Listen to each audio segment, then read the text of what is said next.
السلام عليكم ورحمة الله تعالى وبركاته.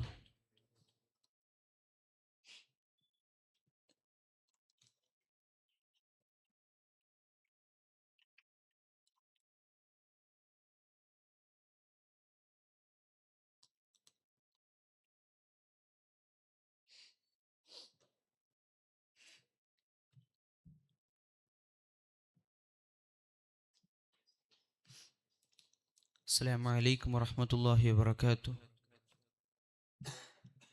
بسم الله والحمد لله، الصلاة والسلام على أشرف المرسلين وعلى آله وصحبه أجمعين. أما بعد.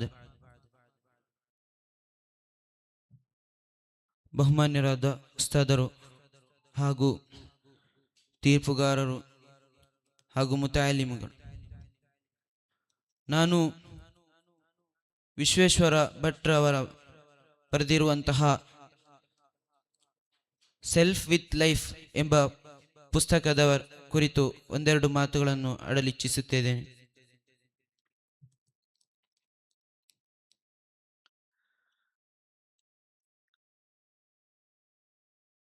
Self with life ಎಂಬ ಪುಸ್ತಕದ ಲೇಖಕರಾದ ವಿಶ್ವೇಶ್ವರ ಭಟ್ರವರು ಒಂದು ಮಾತನ್ನು ತನ್ನ ಪುಸ್ತಕದ ಮುನ್ನುಡಿಯಲ್ಲಿ ಹೇಳುತ್ತಾರೆ. ನನಗೆ 50 ವರ್ಷವಾದರೂ ನನಗೆ 50 ವರ್ಷವಾದುದಲ್ಲ ಮುಖ್ಯ, ಆ 50 ವರ್ಷಗಳ ಒಳಗಿನ ಜೀವನದಲ್ಲಿ ನಾನು ಏನೆಲ್ಲ ಮಾಡಿದ್ದೇನೆ ಎಂಬುದಾಗಿದೆ ನನಗೆ ಬೇಕಾದದ್ದು ಎಂದು ತನ್ನ ಪುಸ್ತಕದಲ್ಲಿ ಹೇಳುತ್ತಾರೆ.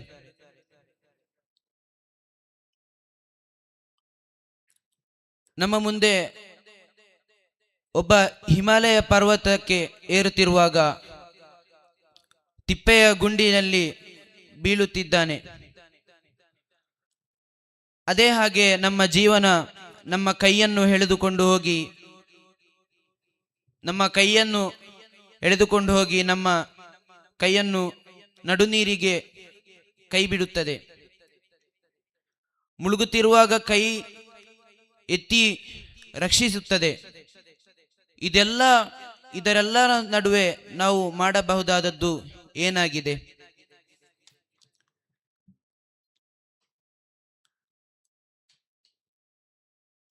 ನಾನು ನನ್ನ ಕಳೆದು ಹೋದ ಜೀವನವನ್ನು ನಾನು ನೆನಪಿಸಿಕೊಂಡರೆ ಅದೊಂದು ಅದ್ಭುತವಾದ ಅನುಭವವನ್ನು ನನಗೆ ಕೊಡುತ್ತದೆ, ಹೊಸ ಹೊಸ ಅನುಭವಗಳನ್ನು ಕೊಡುತ್ತದೆ. ಯಾವ ಮಹಾ ದಡ್ಡನಿಗೂ ಬುದ್ಧಿವಂತನ ಹಾಗೆ ಕಾಣಿಸುತ್ತದೆ ಎಂದಾಗಿದೆ ಇಲ್ಲಿ ಲೇಖಕರು ಹೇಳುತ್ತಿರುವುದು. The only way to do great work is to love what to you do. ನಿಮ್ಮ ಕೆಲಸಗಳಲ್ಲಿ ಅತ್ಯುತ್ತಮವಾದ ಮಾರ್ಗವೇನೆಂದರೆ ನೀವು ಮಾಡುವ ಕೆಲಸವನ್ನು ನೀವು ಪ್ರೀತಿಸುವುದು ಎಂದಾಗಿದೆ ಇಲ್ಲಿ ಲೇಖಕರು ಹೇಳುತ್ತಿರುವುದು.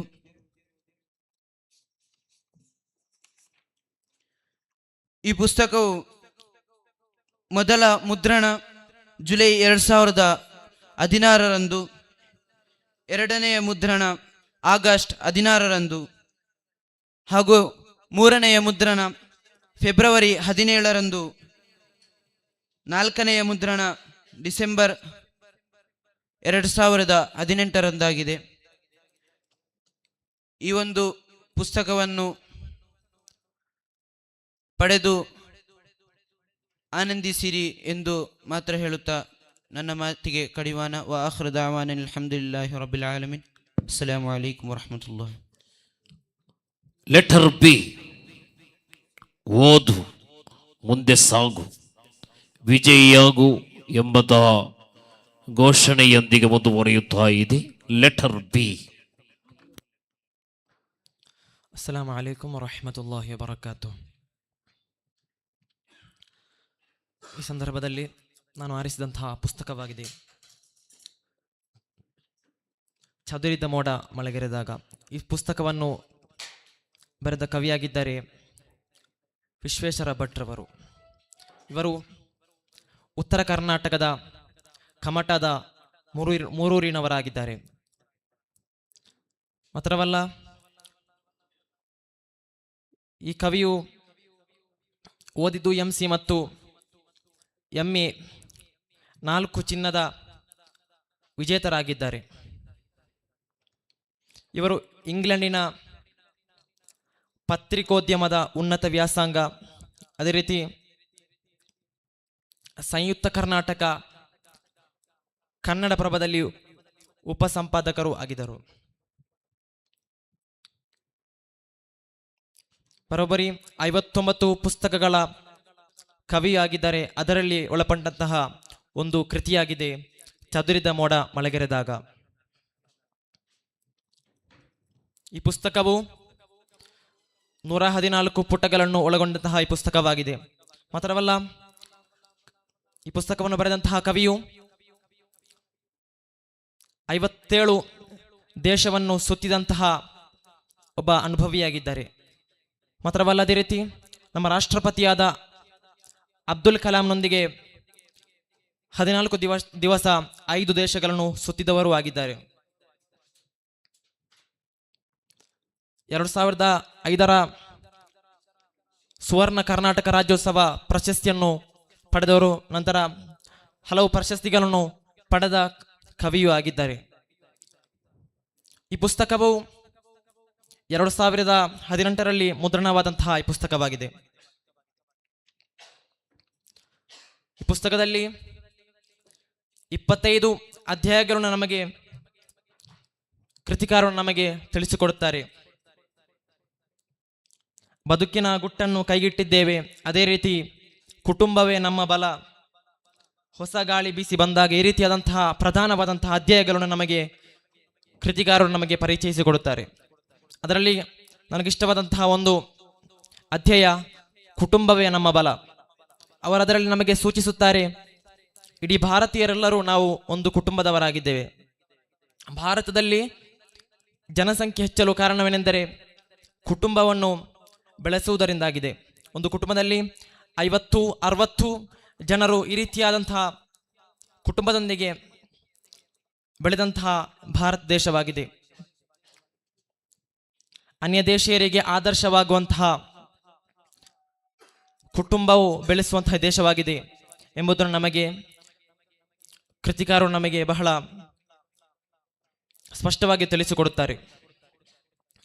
ಮುಂತಾದಂತಹ ಅನೇಕ ವಿಷಯಗಳು ನಮಗೆ ತಿಳಿಯಬಹುದು ಈ ಪುಸ್ತಕದಿಂದ. ಈ ಪುಸ್ತಕದ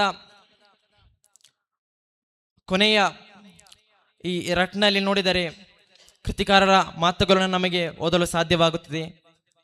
ನಂತರ ಈ ಪುಸ್ತಕವನ್ನು ಎಲ್ಲರೂ ಮನಗೊಂಡು ಓದಬೇಕು ಎಂದು ಹೇಳುತ್ತಾ ನನ್ನ ಈ ಮಾತಿಗೆ ವಿರಾಮ. ಆಖಿರು ದಾವಾನಾ ಅಲ್ಹಮ್ದುಲಿಲ್ಲಾಹಿ ರಬ್ಬಿಲ್ ಆಲಮೀನ್. ಅಸ್ಸಲಾಮು ಅಲೈಕುಂ ವರಹ್ಮತುಲ್ಲಾಹಿ ವಬರಕಾತುಹು.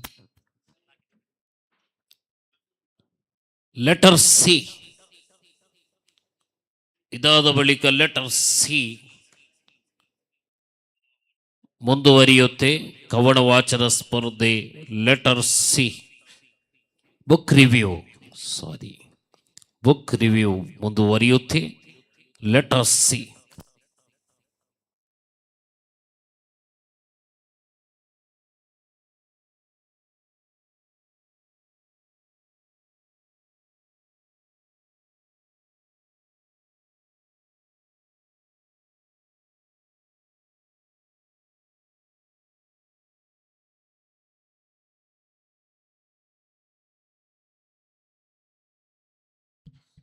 ಅಸ್ಸಲಾಮು ಅಲೈಕುಂ ವರಹ್ಮತುಲ್ಲಾಹಿ ವಬರಕಾತು. ಈ ಪರಿಶುದ್ಧವಾದ ವೇದಿಕೆಯಲ್ಲಿ ನಾನು ಆಯ್ಕೆ ಮಾಡಿದಂತಹ ಪುಸ್ತಕವಾಗಿದೆ ಚದುರಿದ ಮೋಡ ಮಳೆಗರೆದಾಗ. ಇದನ್ನು ಬರೆದವರು ವಿಶ್ವೇಶ್ವರ ಭಟ್. ಈ ಪುಸ್ತಕದ ಕುರಿತು ನೋಡುವುದಕ್ಕಿಂತ ಮುಂಚೆ ಈ ಪುಸ್ತಕವನ್ನು ಬರೆದಂತಹ ಕರ್ತೃರಾದ ವಿಶ್ವೇಶ್ವರ ಭಟ್ ಅವರ ಕುರಿತು ಒಂದಿಷ್ಟು ತಿಳಿಯೋಣ. ಆಗ ಈ ಪುಸ್ತಕದ ಮಹತ್ವ ನಮಗೆ ತಿಳಿಯುತ್ತದೆ. ಇವರು ಉತ್ತರ ಕನ್ನಡದ ಕುಮಟಾದ ಮೂರೂರಿನವರಾಗಿದ್ದಾರೆ.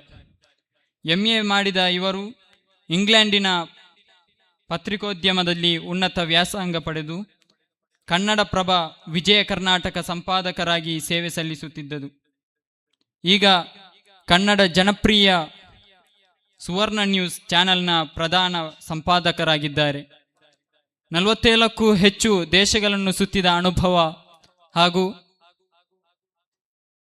ಈ ಭಾರತದ ರಾಷ್ಟ್ರಪತಿಯಾದಂತಹ ಡಾಕ್ಟರ್ ಅಬ್ದುಲ್ ಕಲಾಂ ಅವರ ಜೊತೆ 14 ದಿನ 4 ದೇಶಗಳಲ್ಲಿ ಪಯಣ ಸೇರಿದಂತೆ ಕನ್ನಡ ರಾಜ್ಯೋತ್ಸವ ಪ್ರಶಸ್ತಿ ಮುಂತಾದ ಗೌರವಗಳಿಗೆ ಪಾತ್ರರಾಗಿದ್ದಾರೆ.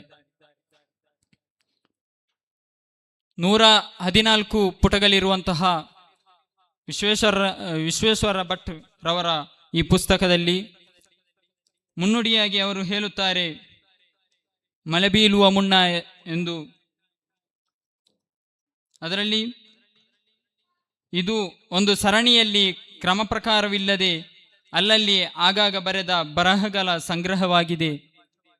ಎಲ್ಲೆಲ್ಲೋ ಚದುರಿ ಹೋದ ಮೋಡಗಳೆಲ್ಲ ಒಂದೆಡೆ ಸೇರಿದಾಗಲೇ ಮಳೆಯಾಗೋದು ಎಂಬ ಹಾಗೆ ಚದುರಿ ಹೋಗುತ್ತಿದ್ದ ಬರಹಗಳೆಲ್ಲ ಇಲ್ಲಿ ಸೇರಿ ಒಂದು ಪುಸ್ತಕವಾಗಿದೆ.